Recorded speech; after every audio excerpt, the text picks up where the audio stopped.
Hello, and welcome to the Cool Science Virtual Art Exhibition Celebration. Please join us in recognizing the work of our high school honorees. Runner-up. Hello, my name is Brittany Riley. I'm in 11th grade at Southeastern Regional Vocational Technical High School. I live in Stoughton, Massachusetts. Here is my artist statement. My favorite materials to use are pencils and colored pencils because throughout my life, these are the tools I have used the most. I use these tools to create my art along with markers. I love creating art because it's a way for me to express my creativity and a way to make my imagination come to life on paper or on any other platform. I address the challenge question, how can a community prepare for extreme flooding? By researching ways to keep yourself safe before, during, and after floods. In my work, I'm sending a message of what to do in case of a flood and how to address the aftermath. I created my artwork the way I did because I wanted to have the steps simplified enough to send a clear message to both adults and children. After thinking over the different choices for the artwork, I was inspired to depict flooding because I want to give everyone knowledge about floods in case of emergencies. I learned that the area you live in will let you know if you should leave when a flood is coming. I also learned that after floods, snakes or alligators might get washed up in your neighborhood, depending on where you live. I was inspired to depict flooding because I did not have much knowledge about this topic and felt compelled to further understand what to do during and after a flood. I hope my poster will help people learn how to keep themselves safe during floods and pass on their knowledge to others. Thank you. Runner-up. Jack Vaughn, grade 11, Rochester, Old Colony Regional Vocational Technical High School. The question I was addressing in my art piece was, what can you and your family do to keep cool in a heat wave or keep warm in a blizzard? I addressed the problem by creating the vision in my head, which was to just adjust your layers. It's incredibly easy and it helps reduce the amount of electricity and oils used in elements that would be used otherwise. I created my artwork as an almost yin-yang representation of cold and heat to give a better understanding of the viewer that it's as simple as putting on or taking off clothes to be comfortable. What inspired me was my stepmom, who is very good at conserving energy and resources along those lines. So it just came to my head from those situations. I learned about how much resources are used in order to heat or cool houses. The competition made me use images of various clothing to get an accurate drawing of them, which I would not normally do. Runner-up. Hello, my name is Paulo Cagle, grade 12. I live in Brockton, Massachusetts, and I go to Southeastern Regional Vocational Technical High School, and this is my artist statement. My inspiration for this particular project came from an experience that I have had in the past. I remember waking up to go to the bathroom, and as I took a step off the bed to the floor, my leg plunged into some fluid. I honestly thought that I had peed on the bed because I wasn't fully awoken yet. But little did I know that the whole house was flooded with water due to the severe storm that night when I turned on the lights. The reason for this was because we lived near a water stream where the storm had elevated its volume more than usual.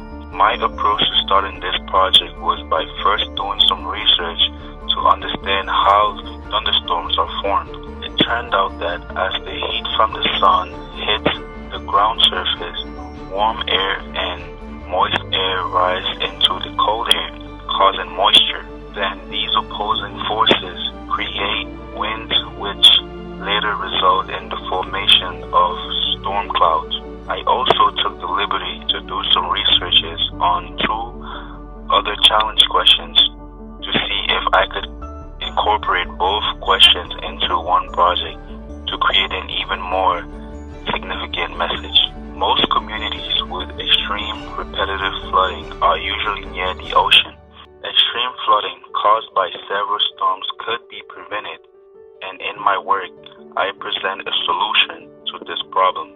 Installing hydraulic turbines in proper areas will not only help as a source of energy, but will also help reduce the temperature at which the sun heats the water, because it will be constantly moving at a fast pace, cooling down the air and therefore preventing a considerable amount of moisture from rising into the atmosphere. Water usually stays at the surface and causes floods because the soil underground already absorbed as much liquid as it could contain. When this occurs, the amount of water left has nowhere else to go, so it just keeps elevating. To prevent this, creating pathways such as huge pipelines underground for the water to flow back to the ocean, sea, or any large source of water would be a great solution. My message with this artwork is there are many ways to prevent many natural catastrophes, but there are some that just can't be helped, and we can only find ways to prepare for them, because it is not our will but what comes with nature. Thank you for listening. Winner. Hi, my name is Sarah Nicholson. I'm in 9th grade. I live in Hadley, Massachusetts, and I go to Pioneer Valley Chinese Immersion Charter School. By looking at this piece of art, I hope that people will see that it's not just the storms forming by themselves, but we're actually making them worse with the gas emitted into the atmosphere from our cars. I created this artwork to show how we are hurting the atmosphere. This art competition is one way that I can try and make a change to the situation in our world, because as a 9th grader, I can't change the world, but I can change small parts of it by doing what I can. This competition gives young artists a chance to change something. I was inspired by looking at weather maps and thinking about how they looked like they were being stirred up by an outside force. It made me think about how we are contributing to this situation with global warming starting to influence severe storms. I am so grateful for the chance to be a part of the change. Winner. Anna Alcorn, 10th grade, Amherst, Massachusetts, Pioneer Valley Chinese Immersion Charter School.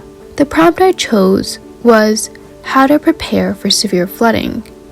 Today, it's easier than ever to believe our modern-day technology has advanced our ability to predict weather and protect ourselves. With increasing carbon footprint and emissions, our planet is getting warmer and warmer. Natural disasters are the consequence.